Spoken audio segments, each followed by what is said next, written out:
Hey everybody, this is a real quick video. In case you have Huawei FreeLace Generation 1 earphones and you need to do a hard reset to the factory default settings on them. Now this will not work on the Lights or the Export Pros or the Pro 2s. Those have different buttons and stuff like that that you need to use. This is only the standard FreeLace Generation 1 earphones. And you need to do the hard reset to the factory default settings. Now you're going to want to do this for one of two reasons. The first one's troubleshooting. If these earphones are not connecting to your device or not pairing or syncing with Bluetooth or keep disconnecting, anything like that, a hard reset can fix a lot of those issues.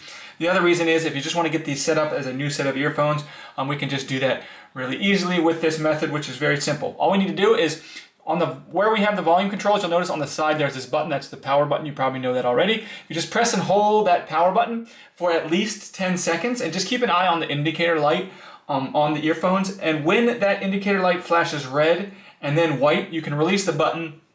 Your earbuds have been reset, and then you can go ahead and repair them, reset them up like a new set of earphones.